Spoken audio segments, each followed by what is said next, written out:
This video is for integrated 1. This is video number 3, specifically about writing the explicit equation for a geometric sequence. So we have to know the multiplier, which is going to be the common ratio. We also have to know the 0th term. Then we're just going to slide things in where they belong into the equation. So if we take a look at this, I'm going to choose two numbers back to back. So I'll choose the negative 12 and the negative 36. Again, it doesn't matter which two. Take the number that shows up first, times it by something. We're going to figure out what that something is to get the next number.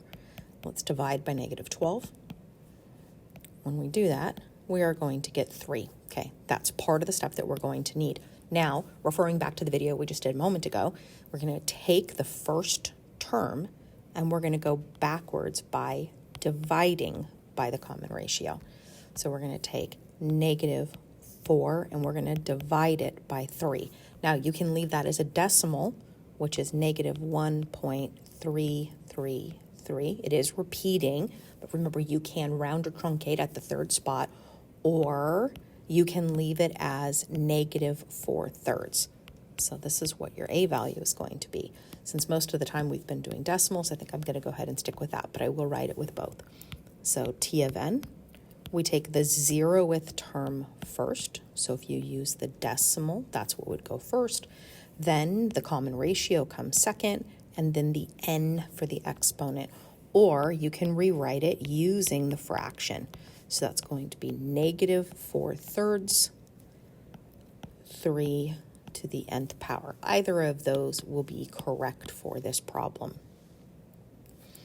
Okay, moving on, we're going to go through and do the same process on the next one. So I'm going to choose two things back to back. Doesn't matter which two, just choose them. I'm going to choose the first two, 5 and 5/8, and then I'm going to write myself a little equation here. So I know that 5 times something is going to give me 5/8.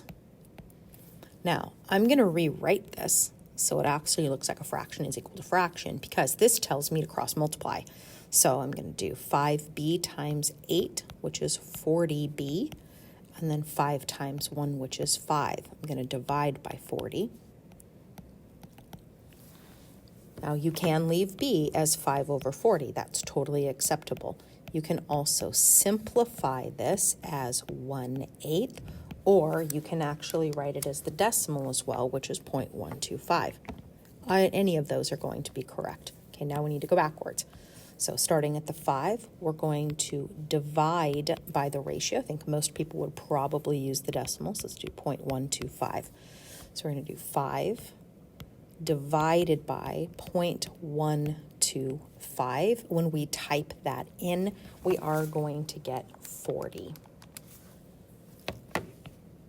That is going to be the 0th term. Last thing we need to do, write the equation. So T of n is going to be equal to 0th term times the multiplier. Any version of the b that you got is totally fine, to the nth power. That's our explicit equation.